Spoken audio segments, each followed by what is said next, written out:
তার গলার সামনে কিছু দেখেন? হ্যাঁ, কি দেখেন? একটা ছুরি। এই রোগে স্বামীকে যে ভালো লাগে না, এটার কারণ কি? তুমি সত্যি কথা বলো। হ্যাঁ, কি সমস্যা আপনার? আমার আসলে রাত্রে ঘুমানোর সময় শরীর জ্বালাপোড়া করে, তারপর মাথা ব্যথা করে, মানে হাজবেন্ডের মানে এখন দেখতে পাই না। মানে যখন নতুন বিয়ে হয়েছিল তখন অনেক ভাল লাগছিল, এখন ভাল লাগে না ওকে। আপনার সমস্যা তাহলে আপনি আপনার হাজবেন্ডকে দেখতে পান না, বিয়ের প্রথম ভালো লাগছে, এখন আর ভালো লাগে না। না, মূল ওদের সমস্যা তো এটাই। বাড়িতেও থাকতে পারি না। আচ্ছা, তাহলে আপনার সমস্যাটা তাহলে বিয়ের কতদিন পর থেকে শুরু হয়েছে? এই 1 মাস পর থেকে ওদের বাড়িতেও থাকতে পারতাম না। মানে আমার অস্থিরতা মনে হইতো যে আমি বাড়ি যাব কখন।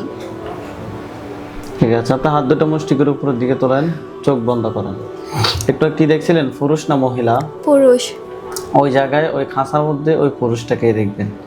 আউযু বিল্লাহি মিনাশ শাইতানির রাজিম বলে জোরে ফুঁদেন। আউযু বিল্লাহি মিনাশ শাইতানির রাজিম। ওই জায়গায় ওই খাঁচার মধ্যে ওই পুরুষটাকে দেখতে পাচ্ছেন? না। সে ওইখানে অবশ্যই আছে। আউযু বিল্লাহি মিনাশ শাইতানির রাজিম বলে জোরে ফুঁদেন। 100% আছে, 1% না।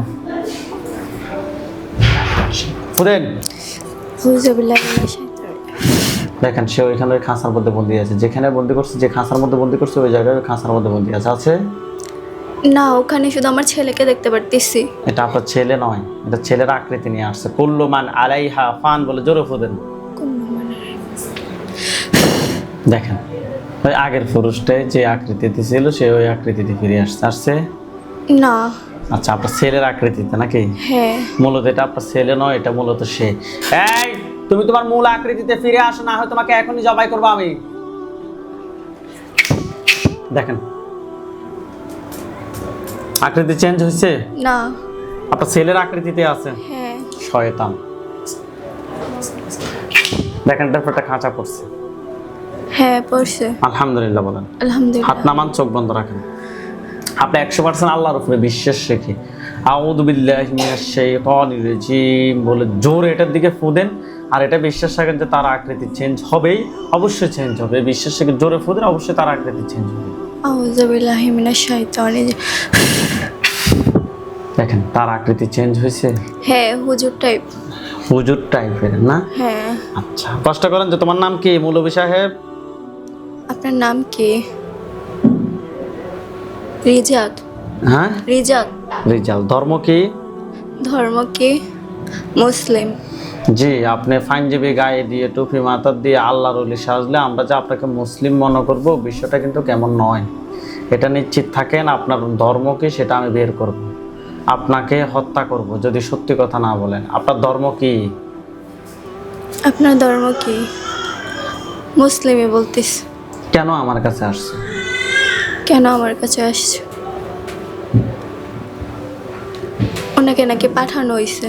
কেন পাঠানো হয়েছে? কিছু বলতেছে না। আপনি প্রশ্ন করেন না তাকে। কেন পাঠানো হয়েছে? কি বলে? কিছু বলে না। 100 বার সে বলবে।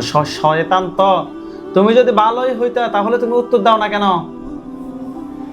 কেন পাঠানো হয়েছে তোমাকে? কি বলে?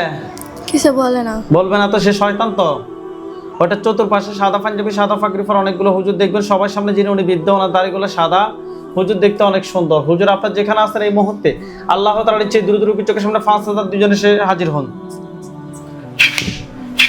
দেখেন সাদা পাঞ্জাবি, সাদা পাগড়ি পরা অনেকগুলো হুজুর, সবার সামনে যিনি উনি বৃদ্ধ, ওনার দাড়িগুলো সাদা। হুজুর দেখতে অনেক সুন্দর। আসছে হ্যাঁ।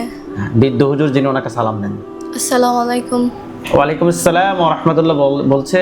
জি। আচ্ছা হুজুর, যে একটা শয়তান আল্লাহর ওলি সেজে আছে, তাকে তার মূল আকৃতিটা নিয়ে আসেন। এখন দেখেন তো সে কি এখন কি পাঞ্জাবি পরা আছে নাকি অন্য কোনো কিছু পরা? একটা কালো ছায়ার মতন, চোখগুলো অনেক বড় বড় লাল। কষ্ট করেন যে তুমি না আল্লাহর ওলি? তুমি না আল্লাহর ওলি? কি বলে? কিছু বলে না। হুজুর তার চেহারাটা রোগীকে স্পষ্ট করে দেখাই দেন। এখন দেখেন তার চেহারাটা স্পষ্ট দেখতে পাচ্ছেন? হ্যাঁ। কিসের মতো? একটু অদ্ভুত ধরনের। ভয়ঙ্কর। হ্যাঁ। বলে বনা তুমি না আল্লাহর ওলি? বলেন। তুমি না আল্লাহর ওলি? কি বলে? হ্যাঁ বলছে। আল্লাহর ওলি হলে তোমার এই অবস্থা কেন? প্রশ্ন করেন। আল্লাহর হলিয়নে তোমার এই অবস্থা কেন? অত্যন্ত না। শয়তান কিভাবে উত্তর দিবে?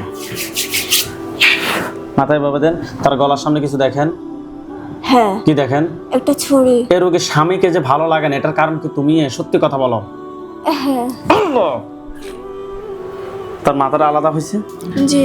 আলহামদুলিল্লাহ বলেন। আলহামদুলিল্লাহ। বৃদ্ধ হুজুর যিনি, হুজুরকে বলেন যে হুজুর, যে জিনটা জবাই করা হয়েছে, যে জিনটাও জবাই করা হয়েছে, এটা ছাড়া আর কি কোনো জিন আছে নাকি নাই?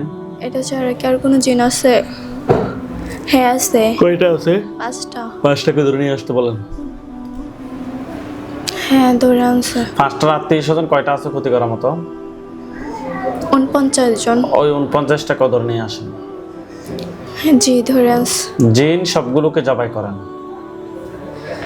করছে? জি। রোগীর জন্য টোটাল কয়টা কুফরি করছে? 4টা। কথায় কথায় করছে? মাথাতে 2টা, পেটে 2টা। মাথাতে 2টা, পেটে 2টা। বান কয়টা মারছে? বান একটা। বানটা কোথায় মারছে? গলার মধ্যে। তুলে নিয়ে আসতে বলেন যে হুজুর কুফরি এবং বানগুলো তুলে নিয়ে আসুন। জি উঠাইছে। নিয়ে আসছে। জি। জিনের লাশ এবং কুফরি বান সবগুলো এক জায়গায় করে জ্বালিয়ে দিতে বলেন।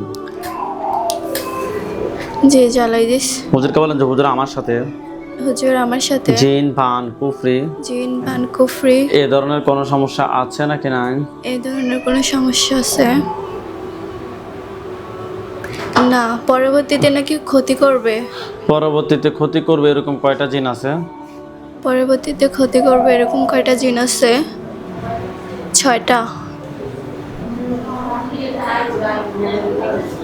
তাদেরকেও ধরে নিয়ে আসতে বলেন। জি ধরে আনছে। জবাই করতে বলেন। জি করছে। জবাই করছে, জ্বালিয়ে দিতে বলেন। জ্বালাই দিস। দিছে।